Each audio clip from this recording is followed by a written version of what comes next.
Hello, everybody. It is Steve, your friendly neighborhood lawn gnome. Welcome back to another video over here on That's Comical. And if you happen to be watching on a Wednesday, happy new comic book day.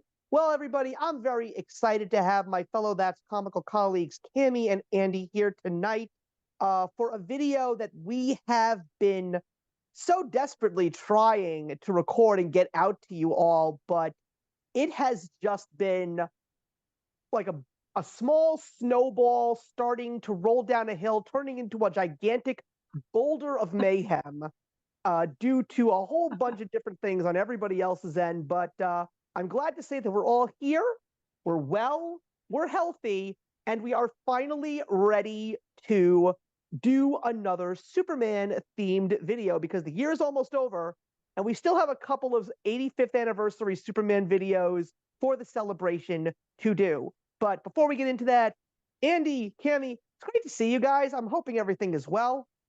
Happy to be here, doing good. Same here. So, Happy to be here. Excited to talk about this. And I just want to get started because it just feels like it's been on our agenda forever. Yeah. it has been. So we thought that tonight would be a great opportunity to do another character profile because Andy and I, a few months ago, did a character profile on Superman, specifically for the 85th anniversary. And Andy and I just started saying, we have to at least talk about one of Superman's villains. And there is no better villain to talk about, especially when it comes to the 85th anniversary of this character, than his arch nemesis, Lex Luthor. But I said to Andy, if we're going to talk about Lex Luthor, we have to bring Cammy into this conversation. Because even though Cammy has only ventured down the proverbial rabbit hole recently, she has, in some strange way, become scarefully obsessed with this character. So before we actually get into this character himself and break him down, I've got to basically get the elephant out of the room here. Cammy, how did this happen? How is it that so new out of all the villains in the world of DC? I mean, I could totally understand if it was maybe the Joker or even Harley Quinn, or maybe even to a lesser extent Deathstroke. But how is it out of all the villains that you got this bizarre obsession over a character like Lex Luthor? And to be honest, I'm just as surprised as you, so I will start there. But you know that one of my very first introductions to Superman as a whole was Superman Red Sun. And when I read that, I fell in head first. I fell so in love with that comic book for 1,000 reasons. But one of them was Lex Luthor. And there was just something that struck with me. I don't know exactly what the pinpoint or pivotal moment in the story was, but if there's a weird way to say this, I think it was love at first sight with Lex Luthor. I mean, honestly, from the moment he hit the page, I was just so enamored with this character. I wanted to know more. I felt like there was more to learn. And I just was so excited about turning pages in Red Sun just to get more Luthor. And the story in and of itself is very dark. There's just so much of the horror element that I enjoy as a horror aficionado. But with Lex Luthor, he's got these really cool character traits. He's narcissistic, he's egotistical, he wants all the attention, but he is smart and he is diabolical. And the scientific, perspective of who he is, the businessman perspective of who he is. So he's just overall extremely fascinating to me. And anytime he enters the storyline, he really creates a different ambiance. I think that as a reader, whether you love him or hate him, he adds value to every story that you read with him in it. So I think for me, it's just an overall beautiful balance of pure narcissistic evil, and it's fantastic. Andy, you are someone who was, this is an interesting thing I got to ask. I know that you, when you were growing up, got Batman at bedtime, but did you ever get any other comic book besides Batman? Was Superman in your father's repertoire? Superman really wasn't outside of crossover stories. And it's interesting you say that because I was thinking about that a little bit because I don't think we ever talked about that when we were talking about Superman specifically. But I'm thinking about my first exposure to Lex Luthor. I don't have a strong memory of. Kind of like with Batman, it's one of those characters that's like kind of like deep within my id, right? So I can't remember when I first was exposed to him. I know that the animated series take on Lex Luthor is one of the first ones that kind of like sticks with me that I think about. But I completely understand what Cammie's saying about it kind of being love at first sight with Lex Luthor because he is a compelling villain. And while he doesn't necessarily jump off the page the way that, say, the Joker does, we're in DC, so that's what I'm going to use. I don't mean to overuse this example, but um, I think that there's a lot of complexity to the character, not just what an author chooses to draw on with him, but inherent to the character. The Joker is great by contrast because he's kind of that agent of chaos. He is the quintessential villain. There's a lot of different stories you can tell with him, blah, blah, blah, blah. But Lex Luthor is a different kind of villain where he's a villain first because of his personal ambitions, which actually means every now and then his goals are going to align with the quote unquote heroes, right? So I think there's a lot of really interesting stuff with Lex Luthor inherent to the character in almost every story. Because whether you want to focus on a friendship with him, something good he can bring to the table, is he going to use his smarts to prove to himself that he's the best there is? Does that mean he saves the world while proving that he's the best there is? Sometimes it's really interesting, and I think he's a great villain for Superman because I think a villain for Superman that was just a pure baddie who's basically as strong as Superman would fall flat on his face carrying the majority of the books.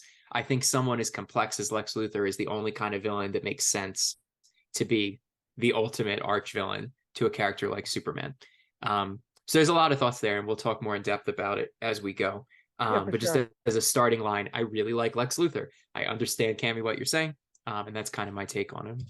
Yeah, well, Lex Luthor is a very interesting character for me per se, because if I were to really try and think about, first of all, Lex Luthor, when I first heard about the character by name, I think I saw an action figure version of him on a television commercial fighting Superman.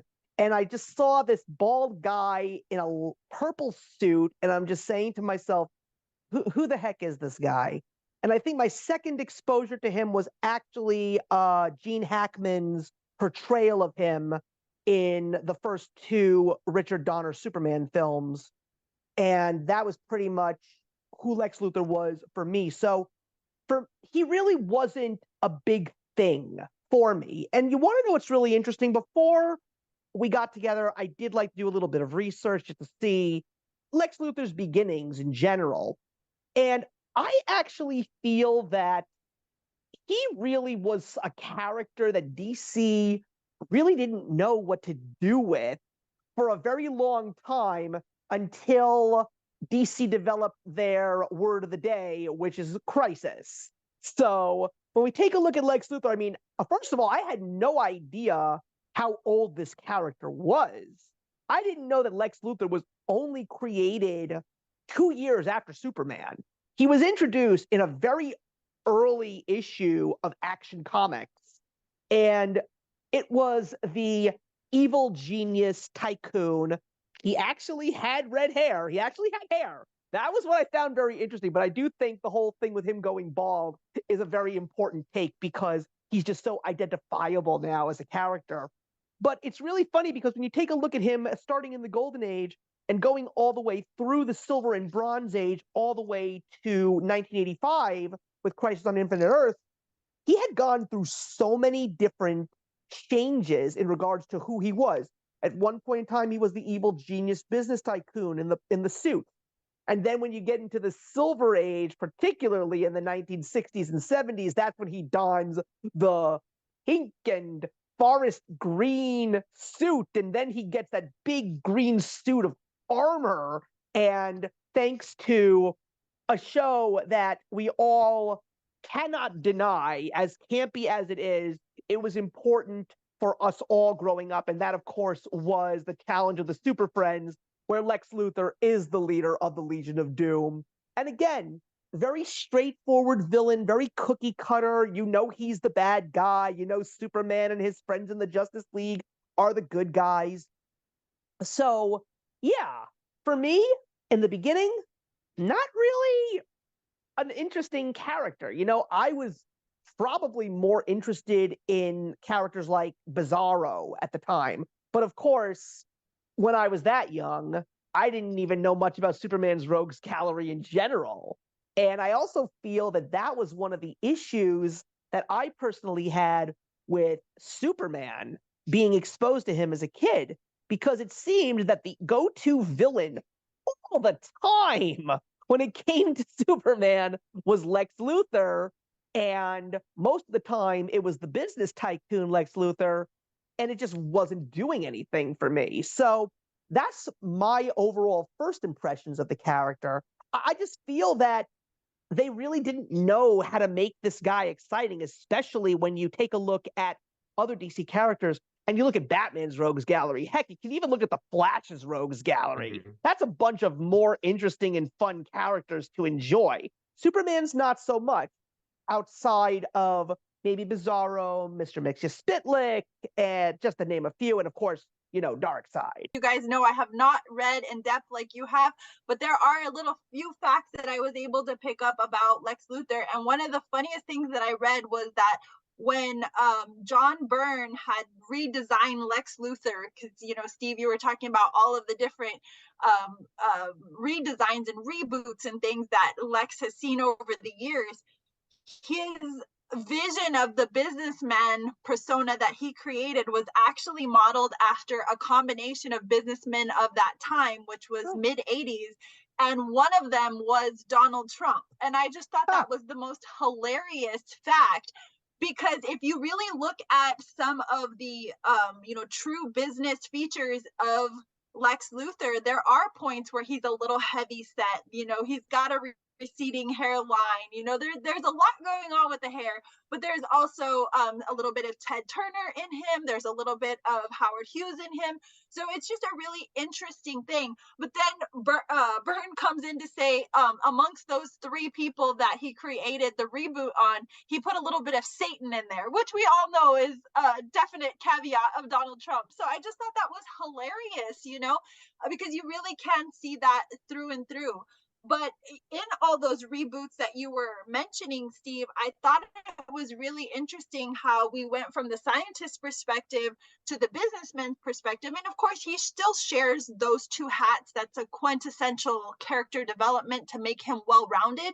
But how us as readers didn't really take so much to the scientist aspect as we did to the businessman aspect. And then when we kind of put the science in the background of the businessman, then people were more interested in his character development. And I just thought that was the craziest thing. So, you know, when we look at the reboot once again around the early 2000s, they kept that as the focal point. They didn't want to take the businessman aspect away from the forefront. And it's interesting to me how that to us as readers is the evil, you know? It just says a lot about politics. Well, I think the most interesting thing when it comes to Donald Trump and Lex Luthor, how they both ended up being president of the United States.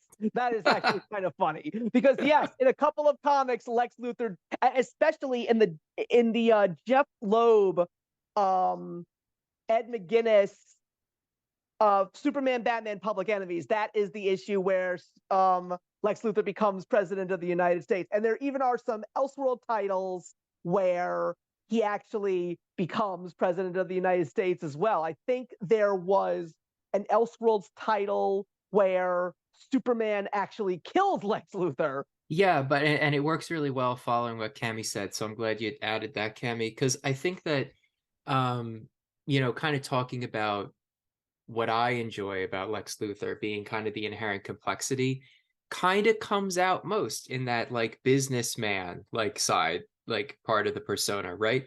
Because it's interesting, Steve, you're talking about like the Super Friends and the Legion of Doom, right? Like I think Lex Luthor works humorously bad as a generic like villain, like just kind of like I'm the mad, like the genius mad scientist-y type. Not exactly that, but like that's kind of the genre of villain I'm talking about here. I think he works really poorly at that because there's so much potential in the like megalomaniac, like not just self-serving, I want to rule the world, I'm a bad guy, but self-serving kind of, it's, and it's not to say that there's anything wrong in something that's targeting a wide audience, but a more mature take on the character is always really interesting for this reason, because I think you can make insecurities come across a little bit more, and I think it's an inherently like insecure place of wanting to seize power, that there's something about wanting to be liked, and there's something about wanting to be like, he's elected president in certain stories, right? It's not as much the like complete control, domination, destroy the world kind of thing that a Saturday morning cartoon villain, with the exception of Superman the Animated Series, which pulls this off very well, is trying to do. So I agree with you completely, Cammy, that like that's kind of, it's interesting that that's what people most like the Lex Luthor character for. It's certainly what I like him for, and for that reason, like I think there's some legs to it. Just on that same notion though, Andy, it's funny because there's a lot of creators that I didn't really, put as regular comic book readers, and why I wouldn't put Neil Gaiman here is beyond my wildest imagination, because hello Sandman. But Neil Gaiman was talking, about this particular character, Lex Luthor, and how it was really shameful that it was, or that rather he was created to be a multinationalist because he enjoyed him better as the scientist. But coming from Gaiman, that makes total sense, because of the kind of fantastical worlds that he creates, and science kind of just tends to pair well with fantasy. And now he says he's nothing but just like a skinny kingpin, and so then you look at other perspectives and you can see that too, so the quote fits perfectly, but that speaks volumes to how Lex really resonates with us as readers, and how we are able to just show those two defining sides and then kind of pick out what we as readers love and hate about it. But it works on both ends and both spectrums in so many different stories that we are able to enjoy him. If that is right. Do we enjoy him? I don't know. Well, I love that you mentioned the skinny kingpin, because I still remember the 1995 Marvel versus DC 4-issue series, and they pitted pretty much all the equal matches of DC and Marvel characters. And yes, they did have Lex Luthor square off against the Kingpin. Another interesting thing is that I was going to say was, I think this is also one of the main reasons why I don't really care for the Richard Donner Superman films, because I don't like the portrayal of Lex Luthor in these films. Now, don't get me wrong. I mean, Gene Hackman is one of the greatest actors ever to be put on this god good earth. But especially when you take a look at Superman 2, if there's one thing that I know that Lex Luthor does not do, is he does not grovel. And I still remember when he encountered General Zod and his group, I still remember how he was like scared stiff about joining forces and wanting to join forces with them. But I'm just saying to myself, with all the knowledge that I know now that is Lex Luthor, I'm like, this is not Lex Luthor. And that's another reason why I just don't care for those movies in general, because the Superman that I know is not like that. I mean, yeah, Superman's a big blue Boy Scout and Lex Luthor is the evil genius, but they're just not as flat as they're portrayed in those movies, and they're not just standing around and talking with each other. There's action there too, and that's one of the few reasons why I keep saying to people that even though I know it was, the very first big budget comic book film in 1978, compared to everything that's been done in the world of comics, and even the stuff that was done in the world of comics prior to 1978, it's just not my bag. It really isn't. So what you're saying is Gene Hackman is no Jesse Eisenberg. Well, you see, the thing about Jesse Eisenberg, let me say something about Jesse Eisenberg. I may be one of the only people on this planet that appreciated that performance, because what I liked about Jesse Eisenberg was he was the evil tycoon, but he brought the Silver Age insanity from Lex Luthor into the character. Like, he was a tycoon, he was good with people, but you could see in his eyes, this guy's crazy. And I kind of like the fact that he even showed subtle signs of a scientist, like tapping into the spaceship and communicating with Steppenwolf. So he wasn't a dumb guy. And of course, you know, what they could have done with that film universe and seeing Jesse Eisenberg with the full-on shaved head and the fancy suit talking to Joe Manganiello's Deathstroke.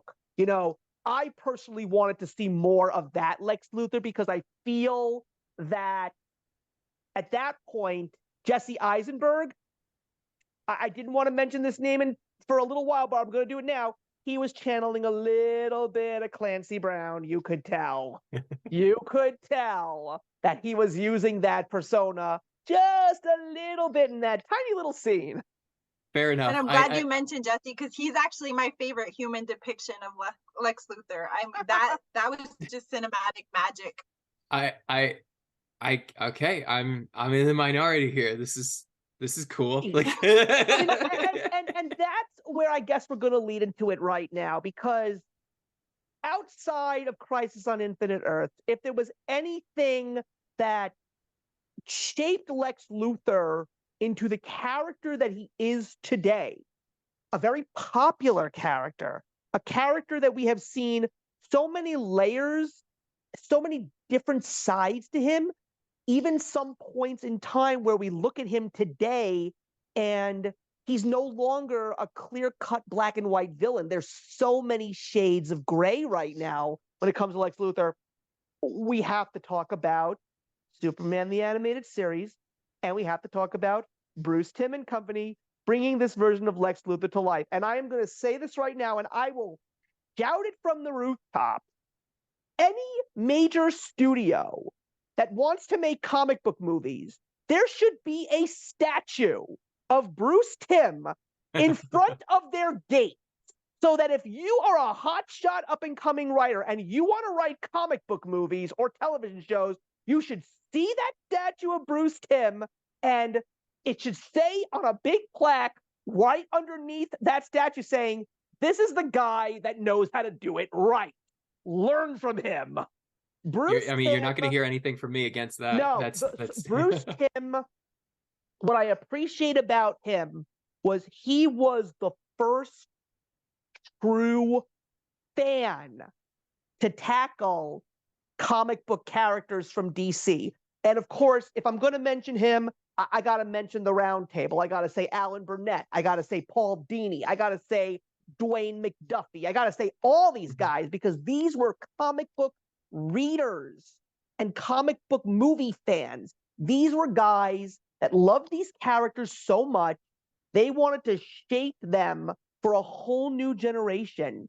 And creating Superman the Animated Series was a breath of fresh air for me, because that was the show that got me to love the world of Superman. I got to love Superman more. I got to love Lois Lane more, Jimmy Olsen, Lex Luthor, and learn about all these other villains like Toyman and Parasite. And even the interesting thing about Bruce Timm was he is a golden god to all comic book fans, because he created his own characters for these shows, and those characters ended up in the comic books. If it wasn't for Bruce Timm, we wouldn't have Livewire. And Livewire has been used so many times, but his depiction of Lex Luthor, basically, he took everything that Lex Luthor was up until 1996, and he just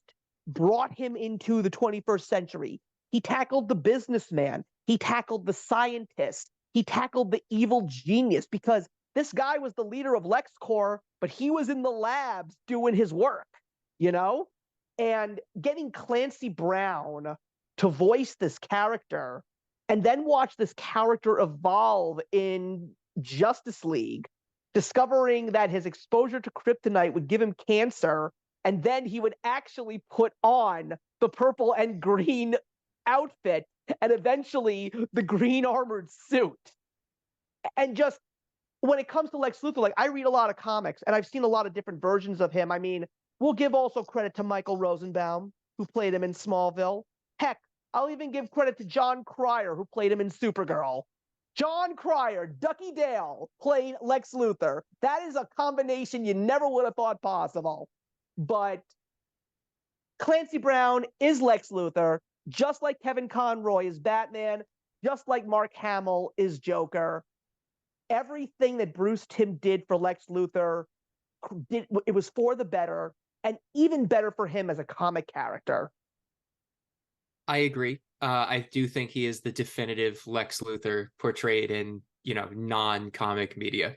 There's not too much more I have to say on that you didn't already cover. I mean, folks know from previous discussions we have how I feel about Bruce Timm generally. And we talked, actually, Steve, we did talk about the Superman animated series. We certainly did. God, of course we have. And that was, yeah, we actually picked some very interesting episodes. we did. None of them with Lex Luthor, by the way. I know. Well, I say I know, but it took me some remembering to get there. But anyway, that did really happen. But yeah, I mean, just to talk a little bit, using this as an on-ramp of the Superman animated series, I do think that this is a great portrayal of the character that accomplishes what I was saying, a little bit about the complexity of the character. However, doing it in an accessible enough way that it's true family entertainment. And for a lot of young viewers, this was their first exposure to the character. And I think it was a really solid one that gave them a good on-ramp to who he really was.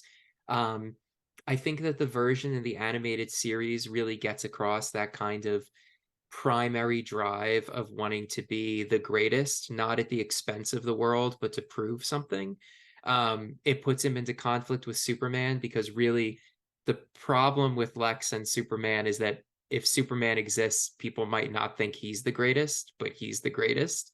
And I think that that's a really, really great, and I hate to sound condescending because this is truly an all ages entertainment, but I'm going to stop calling it all ages now that I've gotten that point across. But it's really accessible to kids, I think, too, for it to be like there's an element of jealousy there, but it's more than that, and that becomes clear over the duration of the series. And I find that really great to engage with, and something that can get a young mind thinking too, which I really, really appreciate. Yeah. Superman is pretty much his Ron DeSantis to his Donald Trump. He's jealous of him because he's basically everything that's the thing, because Lex Luthor, especially when you take a look at the first few episodes of Superman the Animated Series, he is, even though there are some people that really don't like him and they know that he is a corrupt guy, he's still looked at as someone who is just a cut above the rest because he's knowledgeable, he's brilliant, he has done a lot of things to fuel Metropolis, and then Superman comes and all of a sudden he's the toast of the town, and Lex Luthor's like, but I'm the greatest. And that's what's very interesting, how he always tries to get on the people of Metropolis's good graces by another donation, because that's the other thing. He may not be one of the good guys, but he does a lot of good things for the city. Like, I still remember in the movie Superman Doomsday, what does Lex Luthor do in that movie after Superman dies? He donates a ton of money to the Metropolis Police Department. So but is it really because he's got a good heart? Or is it because of the fact that he's doing this to stroke his ego? Because you mentioned the key word there, Cammy. The buzzword is narcissism, because that is Lex Luthor. He is very much full of himself. This conversation banter that the two of you are having about Bruce Timm and his animated works, my first introduction to Bruce Timm obviously was Batman the Animated Series. And this speaks a lot to the darkness that was in me at a very young age, because when Batman was on, I was immediately drawn to it from the first episode. Beyond my fascination and love for Batman, I just love the darkness, the grittiness, just how we were always drenched in rain and, all of these great Mhm. gritty elements. And then Superman, the animated series, which you would have thought would have been just an easy crossover for me. I was like, well, this is all bright and cheery and colorful. I'm going to go back to watching reruns of Batman. So you're saying it speaks to kids, which is true, but I'm just like, what about really dark, weird kids like me? But it wasn't until later in life that I grew to appreciate Superman, the animated series. But I think that is because of the evolution of comic books. So I think that speaks to what you were saying earlier, Steve, is just how, as comic book readers, how we tend to nitpick TV shows and animated cartoons and movies because of the type of reader, once again, that we are, and how we connect and resonate. We're like, no, that's not the character. That's not how the character should be portrayed. That's wrong. And, it's really cool because it gives me some hope that maybe I'm learning a few things in this comic book journey, because I'm very nitpicky when I watch these things now, that's not my Lex. You stop ruining him like that.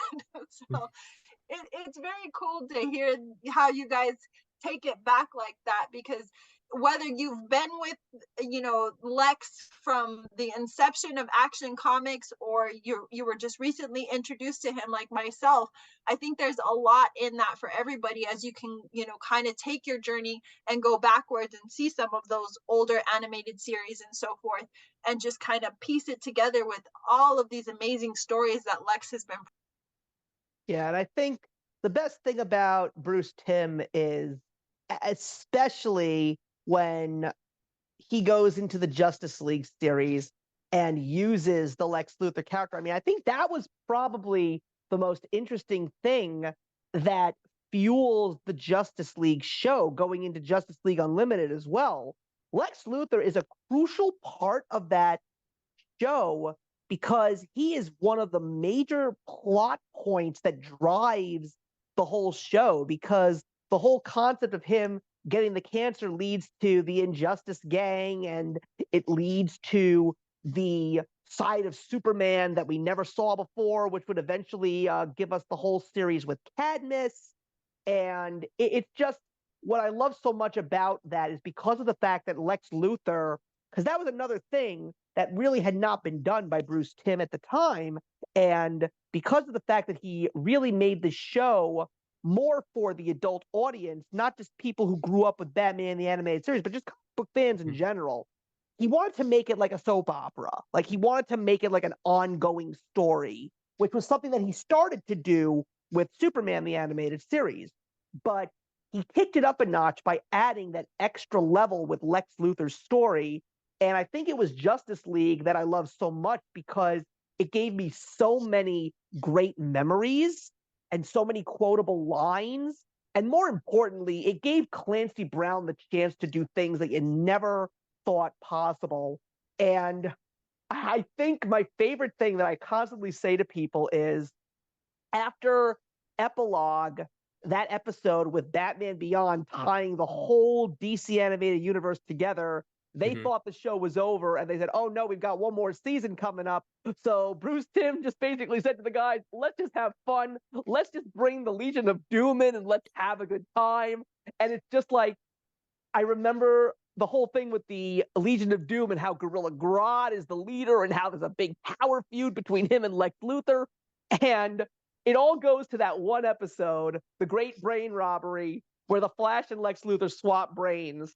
And I love the fact that Michael Rosenbaum and Clancy Brown were as creative as they possibly could be by acting like the other character. Michael Rosenbaum acting as Lex Luthor and Clancy Brown acting as the Flash is absolutely hilarious. And so I remember when the Flash's brain is in Lex Luthor and he goes to Gorilla Grodd, and Gorilla Grodd says, how you doing, Flash? He goes, What are you talking about? I'm Lex Luthor. And Gorilla Grodd goes, and I'm Charlton Heston. Like, that is one of the most brilliant lines ever. And of course, the scene where Lex Luthor is in the bathroom and Dr. Polaris asks him, are you going to wash your hands?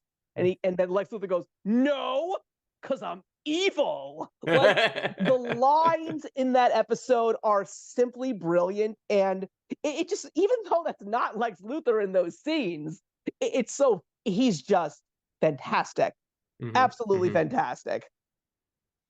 And it goes to show you how much fun you can have in the medium as well. And I know this is a conversation focused on Lex Luthor, but there's a lot of people who play a part in making that as memorable as it is, and What have is to your part in understand the this character. plan? Yeah. it's Question the plan at your peril. you have to you have to have an understanding of the entire work that you are performing into. And I mean, not that it's anyone on this call is shocked to hear that voice actors are phenomenal actors who have a special and unique craft.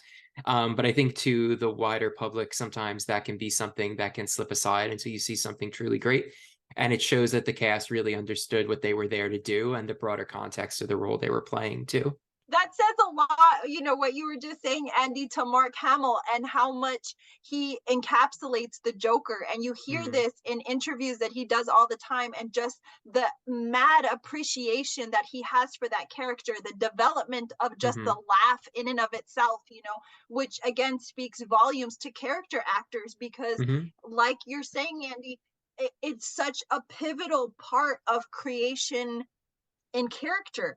It's not just a face we're seeing, it's a recognizable voice that we are hearing 20, 30, 40 years down the road now, and we are like, that is my Joker, that is my Batman, that is my Lex, and that just speaks volumes to how much passion and just the art form that can sometimes be housed within an individual, and how it just radiates when they are connected with that right illustration. And it's a beautiful thing. It's something that is rare, because again, we're speaking to these character profiles, but when we choose these characters, it's because they stand out so significantly and have stuck with us for generations, and now we want to share them with the next generation because of how incredible and how impactful they've been for us.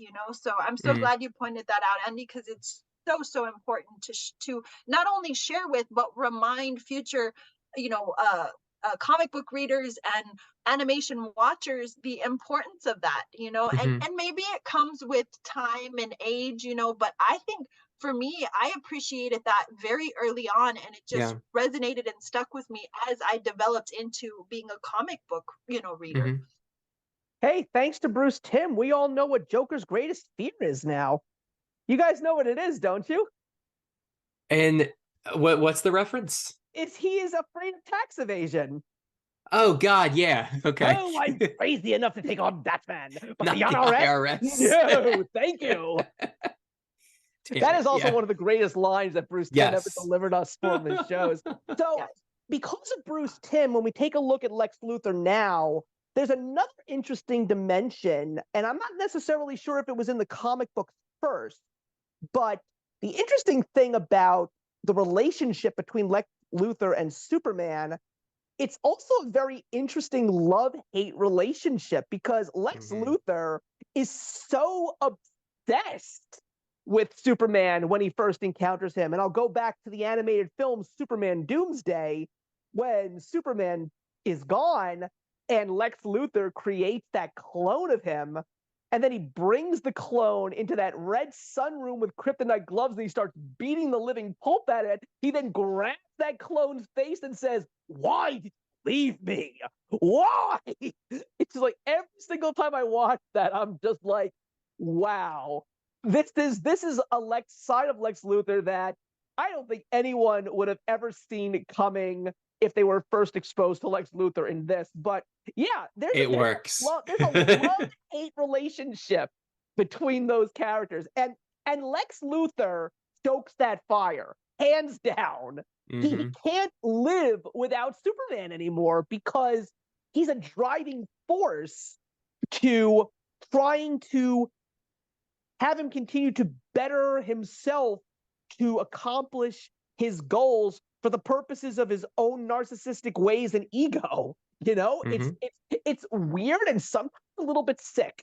But in the beginning, it felt like DC didn't quite know what to do with the character. And I think that's been a huge dynamic force in the creation of Lex Luthor in his relationship with Superman, because there's been a couple different instances in both the Silver Age of comics as well as the Golden Age of comics where we see Lex himself not quite know what to do with Superman. Like, in a way, he wants to be friends with him, because you see many dialogues where Superman is younger, the Superboy, element, where they met in Smallville and they had this friendship, and potentially had that grown into being a real friendship, that may have character developed Lex in a very different way. He might not have become the evil villain that we see today. But the complexity and the genius behind that which is Lex Luthor is the fact that he does not possess any kind of superpowers. He does not have anything that could potentially be a battle with Superman other than his mind, and his mind is his weapon. And because of that, because he's genius, it's like he's constantly trying to make himself the smartest man in the room, and most times, let's be frank, he is. And that is to him his connection to Superman. So, although there's that backstory where the lab catches on fire and potentially, Superboy goes and puts it out, and that's why Lex inevitably learns to hate Superman, because he feels that fire was then intentional, because narcissistically he forgets that he's the one that started the fire. Then we kind of fast forward into the development of Lex, and he's back and forth. Like, he doesn't know, do I want to befriend Superman? Do I want to be his arch nemesis? But the thing with Lex, and why I always revert back to narcissism and his ego, is because of that drive. He can't beat Superman. He can't fight him. There is no battle other than a battle of wit. And so for Lex, the win is always to dangle Superman right here. But Superman inevitably always wins, because he's not fighting Lex in the same way Lex is fighting him. Lex is constantly looking for the look at me, I want it all. And the beauty of us as the readers is we're really not sure where Lex is going. What's his next move? Does he just want to be looked at? Does he want to be powerful? Is being president enough for him? Or does he want, cosmic power? Does he eventually want to run the entire planet, maybe all of the cosmos, But that's what keeps us coming back for more. It's not a genuine friendship, but it's not a genuine battle either. There's this gray area, which also speaks to kind of something Andy said earlier, in that there is kind of like an unknown in the character development of where we want Lex to be. Are we in the businessmen, because we obviously are very drawn to that, but we love the scientific side of him. So it just works so brilliantly, which again speaks to the acting, the writing. There's just so much genius in the thought process that goes behind these stories. And I think for me, the complexity and the layers that Lex is the beauty that makes him the ultimate villain. He possesses no superpower, and that is so cool because he's still a threat. Yes, I mean, it goes back to that never-ending chess game. You've seen it in the comics all the time. He's challenged Superman to that never-ending chess game. He always has the chessboard out for Superman if he swings on by his office. And he purposefully never wants that game to end because he doesn't want Superman to go away, because he knows that Superman is the driving force that makes him the great man that he knows he is and knows that he can be. But that's a really good thing that you brought up the whole concept about them meeting when they were younger, because I actually did a little bit of research while you were saying all that, Cami. And apparently that was not originally in the comic. That originally originated in Smallville. But in 2008, and because it's great. Smallville came out in 2001. It's great. And I love Smallville. The non-comic reader, Wait, the one that doesn't read as much as you, I will challenge you on that. Superman #4. That there was a storyline of Superboy and the burning of the lab. Oh, then I don't That know, was in the because Silver Age of comics. Oh, okay. I never even saw that before. How did you find that? Well, Tammy it's has old, dug deep. and I wouldn't expect that you would be I wouldn't expect that you would be super knowledgeable about that, because I don't know what your level of depth is in terms of Action Comics and how far you go back. But Superman #4, that was the storyline between Lex Luthor and Superboy, is that there was a laboratory fire. Superboy goes in to save him because they are friends at the time, and then that's when the kind of love-hate relationship starts. But that's the question. Did he know Superman as Clark? Oh, right. I guess that's kind of the little bit of the twist. In 2000, because that's the thing that Smallville did. In Smallville Made him Luthor like knew known to Clark, Kent right? before he was Superman. But you're And right, Cammy. in You're still 2008, right. you're still right, Cammy. But in Yeah, you're right. 2008, Jeff Johns does the whole retcon by incorporating their childhood relationship as Lex and Clark in Superman's Secret Origin, which is a great comic, by the way. And the trigger that creates the separation and the hero versus villain between Lex Luthor and Superman is when Lex Luthor finds out that Clark Kent is Superman, and he basically hates him for the fact that you've been Superman all this time and you never told me your best friend. And that's funny that you mentioned that too, though, because that's something that's brought up in topical conversations when it comes to talking about the character development of Lex Luthor. Is how many times the identity of Superman has been presented to Lex Luthor, and how many times he rejects it because he in his own mind cannot fathom that just a normal everyday guy, or a guy that potentially is from, you know, another planet and possesses all this superhuman power, would be perfectly comfortable and content just being an average Joe.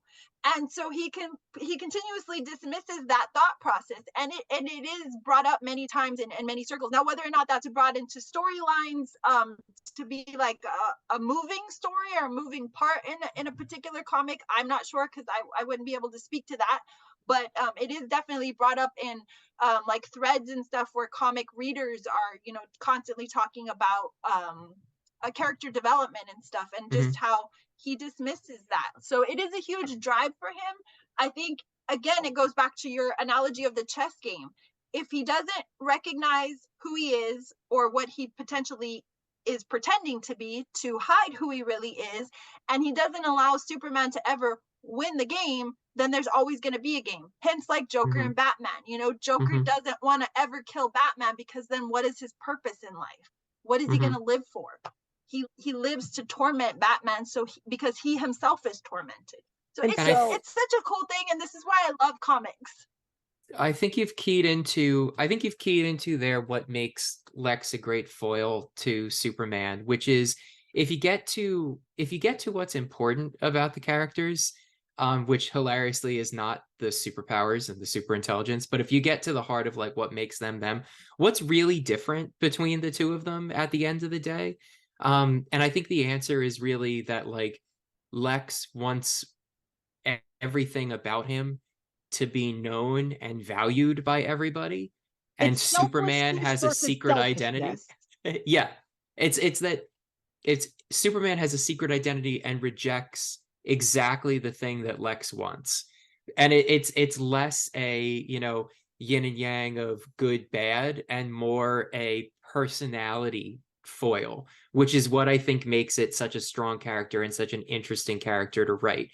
And I think that's why in every story where we do this Superman is actually bad now, like kind of fascist control kind of thing, we see what happens when Superman becomes the guy who thinks he knows what's best.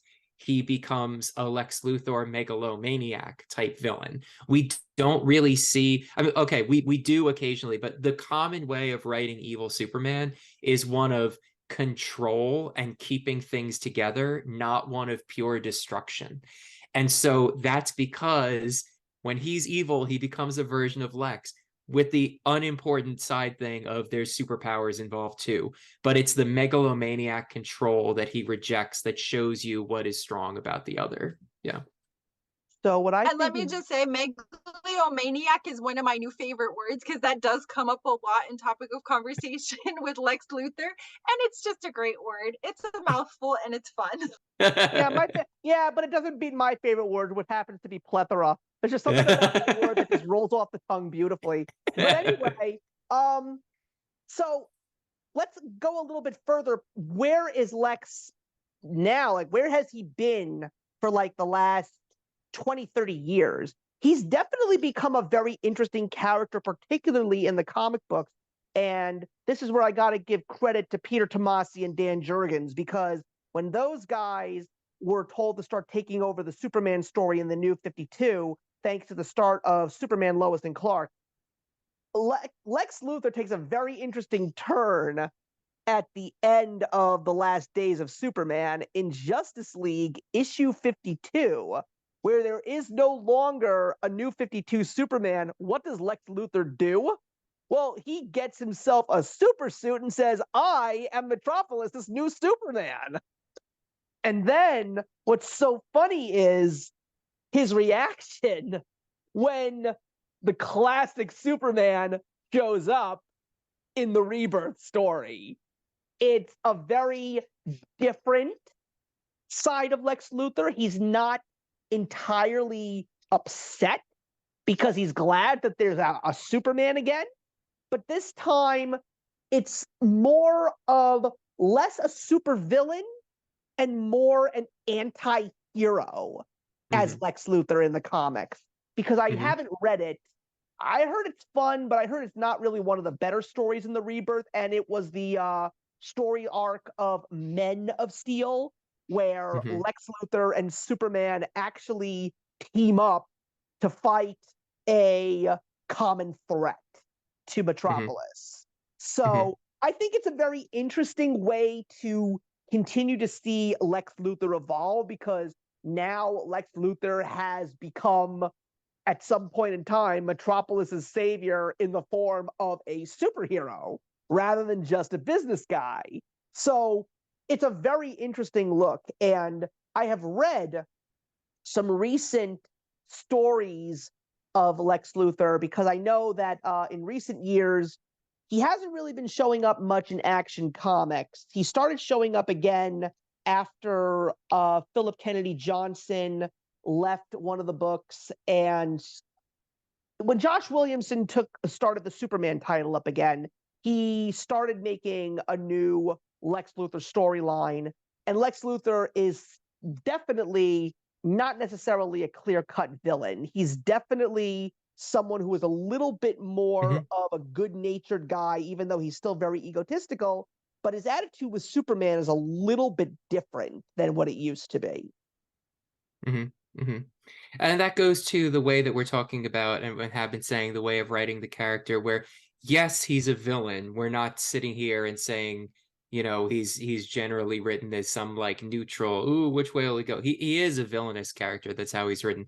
But you're right, an anti-hero writing of the character is very natural, because he is one who is inclined at times to help when it aligns with his goals. I mean, you gave example earlier, Steve, of like, you know, donating to the police of Metropolis, the death of Superman, right? And so you can see that kind of altruistic behavior that just always ties back into the underlying narcissism of the character. I mean, I still remember going back to the film Superman Doomsday. There's just so many great references that you can pull, because you really dive into Lex Luthor. There's one of these very subtle moments that if you blink, you're gonna miss it. But there's a scene where he's actually talking to someone on the phone about finding the cure to multiple sclerosis, I believe it is. And it's basically saying like he's already found the cure.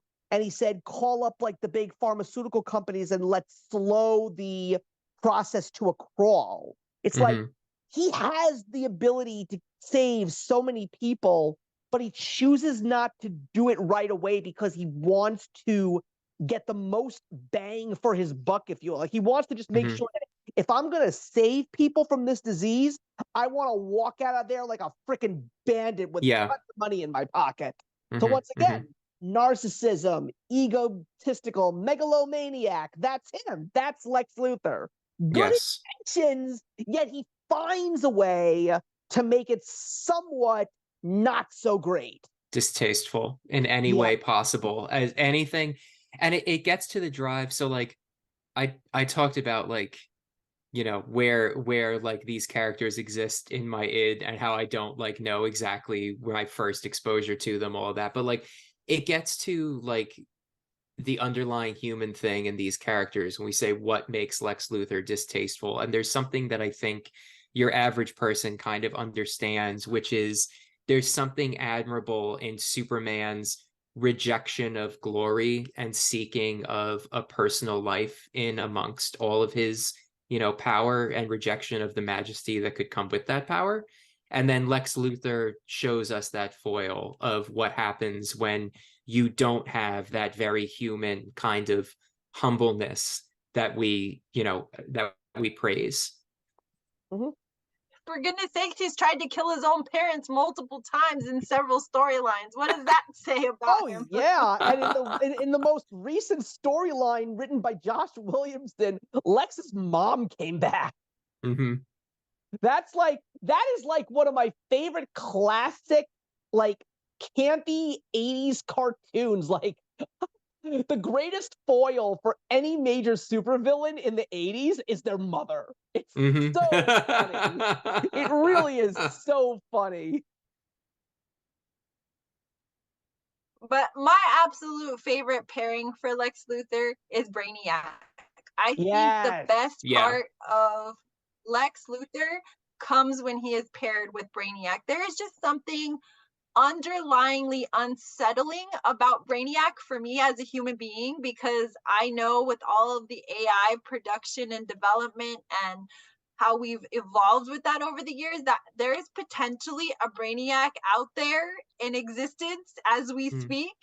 And so when he is in the same room with Lex Luthor, I think that is when we see Lex at his most diabolical.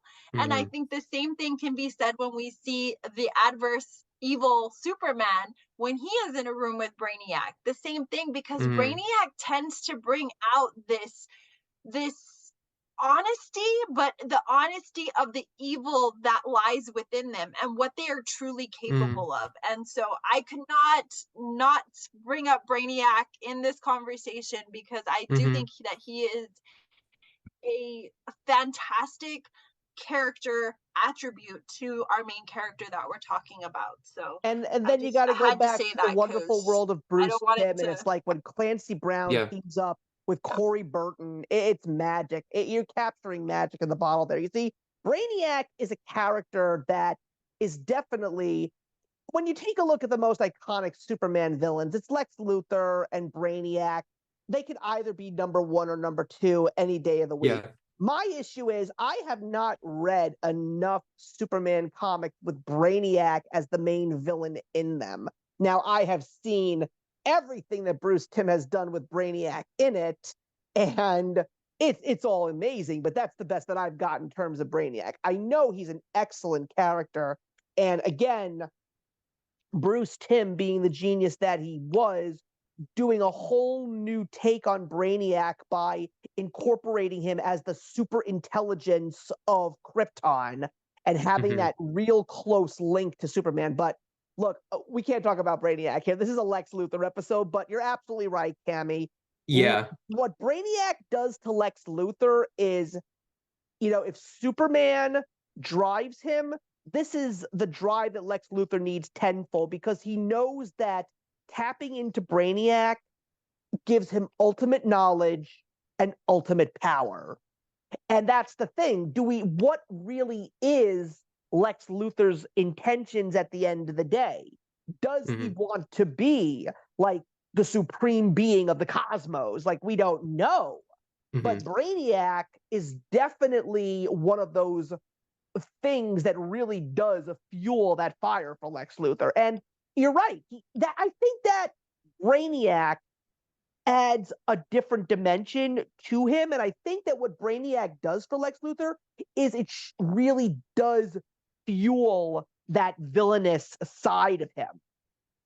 And Yeah, I and will I don't say, want to go too deep into the weeds about different, villains and stuff, but I mean, if we look at, you've mentioned Bizarro, when he's around Bizarro, there's a different side to him. When he's around Metallo, when he's around Parasite, there is a lot of different villainous aspects to pairing that with Lex Luthor, that we see a different dimension of Lex. And I think that's the beauty that makes him so complex, and possibly why so many people are drawn to him. And in a weird way, it's like you don't want to root for the villain because the good guy always wins, right? But there are certain villains that exist in this universe that you do inevitably kind of side with as you're reading with them, because you want them to be better. You know that they have the potential of good. You know that there's good within them. And so you're kind of just going along the journey like, okay, where is this going to go? What side of him are we going to see today? So, going into character development of villains is a whole other can of worms and a whole other episode. But I think it speaks volumes to a good, deep character development, like what we're doing now, talking about Lex and just how multifaceted he is. The beauty of Lex Luthor, when it comes to him associating with the other villains in Superman's Rogues Gallery, this is again what makes Lex Luthor stand out about the rest of them, especially outside of Brainiac. These other villains, all they are to Lex Luthor are toys in his gigantic sandbox. He sees these villains and he's like, well, how am I going to use these guys to get what I want? Because that's what he does. And especially going back to Superman the Animated Series, look how badly he plays with Metallo. He just uses Metallo to do his dirty work. And so what I was trying to say, and I think it goes great off of that, is that we don't even need to have this be a conversation that goes deeply into the rest of Superman's Rogues Gallery to get at the heart of how Lex Luthor works with them and off of them so well, because he is so complex and basically can be a leading man as need be with those complexities. The best way to write Lex Luthor is that he is a villain who put aside what his ambitions are of, does he want to be the most powerful in the cosmos, blah, blah, blah. With the narcissism being the core of his character, the way to write him is to understand that he believes that he already is, and everything that he is doing is showing you that that is the case if you are not aware of it. And he's mad when you aren't aware of it because you should be. And so you're right, Steve, how can he use the other villains? But also they give him the opportunity to show, I am the head honcho. There's no debate about this. I don't understand why there is any conversation you think there is. And it's part of why Brainiac, going back to where that started, becomes a great foil then to Lex Luthor, because it gives him the ability to show, this is how smart I am too. I have second guessed beyond the analytical thinking that you think you have to win out in what the battle actually is. Haha, you dummy! I'm the best. Yeah. And so that's broadly, that's across the whole Rogues Gallery. So I don't need to go into specifics, but again, that's the great way to write him, and it works against Superman too. So this is like a discussion that can work with all the characters. And another great guy who wrote Lex Luthor so beautifully was Jeff Johns. Just a little tease for you, Cammie, based on the rabbit hole that I'm going to be dragging you down in 2024. Let's also not forget that at one point in time, Lex Luthor did don a power ring. Yep. And it was an orange lantern. Yes, he did. He was an orange lantern, and that is the power of avarice/greed. That is Lex Luthor to a T. What a stroke of genius. Well, I'm definitely looking forward to falling down that rabbit hole. I'm sure it's going to cost you are going to love this rabbit hole. Yeah, probably it will. Yeah. So I guess we're getting towards the end here. So I guess the real question is, what is the future for this character? Because there's some very interesting things happening right now in the comics. I mean, I'm really curious to see where the comic books are going to go because they're planning on doing some really big things in the Superman titles. I know that Lex Luthor is not going to be featured in Action Comics in 2024. There's going to be 3 separate stories from 3 separate writers, all of them very well known. I know that Jason Aaron is doing a Bizarro story, followed by Mhm. Josh Williamson, who's doing a Brainiac story. And then there is Mark Waid, who's going to be writing Superman. And I don't know what his story is going to be, but all I do know is that there was a big tease in Batman Superman World's Finest that said coming to Action Comics in 2024. And Lex Luthor is now a big driving force of the Superman book, but I don't know where we're going with him. What I am very curious about is the new casting for Lex Luthor in the new James Gunn Superman film. They have tapped Nicholas Hoult, who has done comic book movies before. He Mhm. is well known as being Beast in the X-Men films.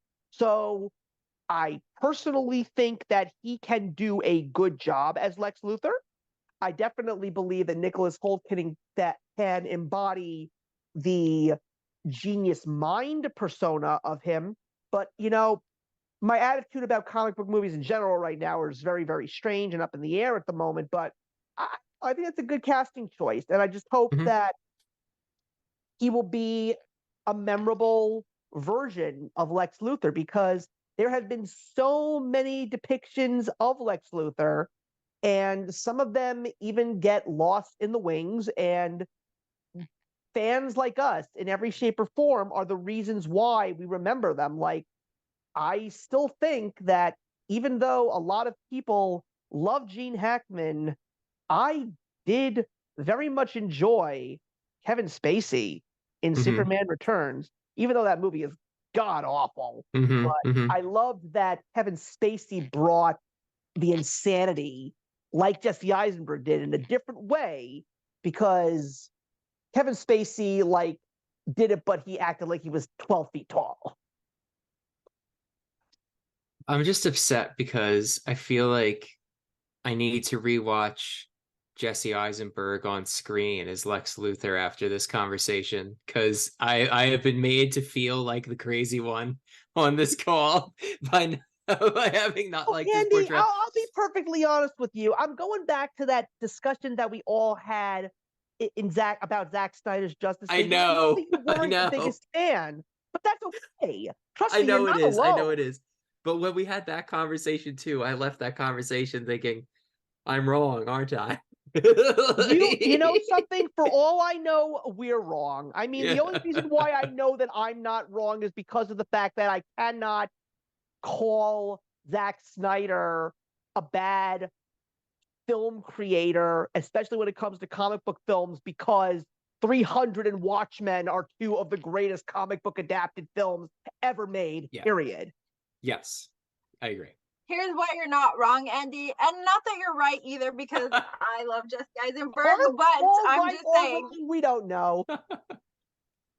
here's the thing, and I think this is still a continuous argument on any social platform or any kind of comic book realm that you enter, is the battle of the Snyderverse versus the new James Gunn generation. So we are all highly anticipating what is going on in the mind of James Gunn. Like, what is he doing? We've seen the casting, we've seen him be, brutally honest about not recasting beloved actors that we love in the Superman role, in the Wonder Woman role, even hell in the Batman role. Mhm. And so now we want to know, with Superman Legacy, what lies in store for us? Are we going to want to sit in that seat for 3 hours or 2.5 hours and watch this movie?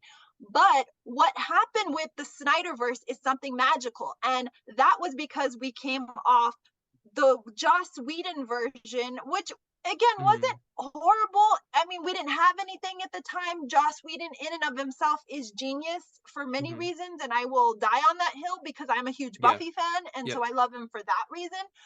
But when we saw what Zack Snyder was capable of, we wanted to hold on to that. And so, you have those remarkable scenes, between Deathstroke and Lex Luthor. And it sticks out with you because of the cinematography and just the richness of those scenes, whether it was 10 lines or 50 lines, you know, it's just, the Snyderverse is magical, and I think it will hold for generations to come.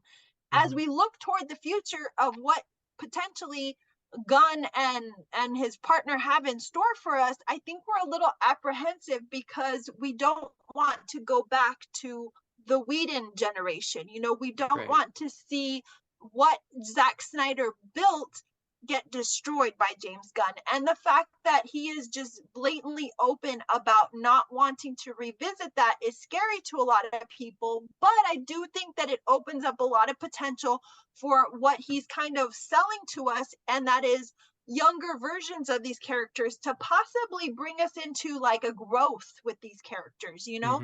So maybe that's what we're going to get. I'm hopeful. I'm very excited for Superman Legacy. I'm very excited to see what Holt is capable of, because as you mentioned, Steve, you know, we've seen him in other action movies that he's done very well in. He's very much capable, but we just have to give it a chance. And so we're either going to love it and sit here, you know, a couple years from now talking about those movies and gushing about them, or we're going to sit here critically analyzing them and burning them to the, you know, deep depths of hell. And we're capable of both.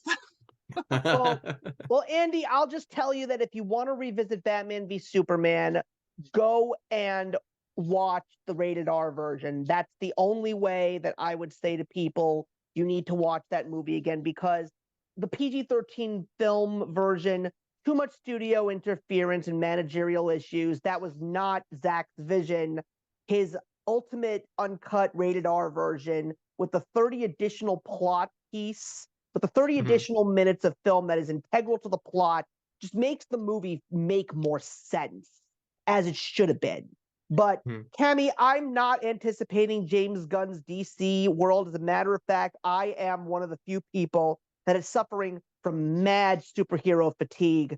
And right now, I am just completely happy with getting myself my superhero fill in the pages of comic books right now, rather than watching them on film screens and TV screens, because personally, I have just been disappointed. I mean, for God's sake, did anybody even remember that there's an Aquaman movie coming out in 2 weeks? I sure as heck forgot about that. Right. And no, I have no intentions of going to see it. As a matter of I'm fact, excited about that movie. you are I probably really the am. only one, Cammy. I hate to tell you. I don't know, I've heard- Steve. Maybe You this know is what? your Maybe moment. that could be a film review I do for our channel, because I am actually excited to go and see it. I'm looking forward to the continuation. That was really my first deep exposure to Aquaman, because I went through like a whole summer where I just did back-to-back movies. So, you know, although I am fearful for potentially what James Gunn can or can't do for us, I don't think I suffer from that fatigue because I didn't put myself through the Marvel verse like you did. I stayed very far from that. And I Yeah. think a lot of people that were knee deep in Marvel verse and trying, you know, even to the point of meticulous calculations, which what sequence do I watch it? And do I Yeah. watch this one before this one so that the timeline can make Well- sense? I think you all got burnt out by that because Yeah. you were trying so hard to make it make sense. We don't just go to the movies just to go to the movies anymore. We go to the Yeah. movies to find Easter eggs and to connect the dots, you know? So we as a society are causing our own fatigue. That said, I am firmly, well, no. that said, before you The Infinity you say your Saga piece. minus 1 or 2 movies is fantastic. And unfortunately, Well, with and I'm not, phase, no, but don't get me wrong, Steve. I'm not saying that the Marvel universe is bad. I'm just saying that because so much happened so quickly and we became oversaturated with the Marvel universe, and the length of those movies was insane. How do you expect people to sit in a theater for 3.5 hours back to back to back to back multiple times in a year? It's not feasible. We didn't then look forward to the next epic saga because we just got done watching one a few months before, you know? So I think that is why I will firmly plant myself in the DC world. I will always claim I'm the DC girl before I ever give way to Marvel, even though Marvel has introduced me to some really great characters and some great storylines. I will always have a favor to DC cinema over Marvel cinema because it doesn't exhaust me. It doesn't make me have to overthink. I can actually just go to the movies and enjoy the picture. Mhm. Whether it's good or not is neither here nor there. That's a story for another day. But I can look forward to it at my own pace. And that is why the DC animated movies should have all been on the big screen. I think they would have made a very decent amount of money, especially that new 52 universe that they created. And I will definitely say that I am looking forward to the 3-part Crisis on Infinite Earth film. And I really hope that they just do Marv Wolfman and George Perez justice. But yeah, I'm not going to say you're wrong, Cammie, and I'm not going to say it because I didn't go to see out after Zack Snyder's Justice League. I didn't see any of the DC movies in theaters because it was part of the pandemic reason. But it was like Black Adam, Shazam, Fury of the Gods, Blue Beetle. None of those movies were good, and I think that's what really upset me. I mean, some of the Marvel films that were coming out around the same time at least had a few redeeming qualities. I mean, like Shang-Chi was not bad at all. Spider-Man No Way Home is a beautiful film. But then again, let's also just say that we're thanking our lucky stars that we had movies like Into and Beyond the Spider-Verse, because those were basically what are saving the comic book movie right now. Maybe I'm just a weird comic book nerd, but I love Shazam too, and that was one that I didn't give a Oh wait, lot of Shazam credit. 2. Hold on. Hold on. I'm Hold on. currently Wait. reading the Mark Waid Shazam series, and it's freaking brilliant. I'm having a blast with that. Oh yeah, comic book totally different, but the movie itself, I like movie's too, great. and I love the the fact that first Gal movie. Gadot was at the end. She gave us a little cameo. That, to me, I love little things like that because that's DC's way of hugging me and connecting my movies and my universe without oversaturating me. You know? All right. Well, but guys, we gotta get back to where we were, and at this point in time, we're gonna say I think that's a wrap because we clearly have encompassed everything that we can about Lex Luthor. He's a great character. His evolution, thanks to Bruce Timm and beyond, has definitely been the greatest part of him. And it's just great to see that, after so many years of comic books and storytelling, that Lex Luthor is still very much the #1 villain in Superman's rogues gallery. So, Cammie and Andy, I'm going to say farewell and another success and a job well done on another great episode of Character Profiles here. I'm hoping that we will get together soon for more character profiles on different characters, obviously. I have a strange feeling we're going to have to start digging for some Batman ones for next year. But anyway, everybody, thank you very much for watching. Leave your comments in the box below, and we will see you in the next one.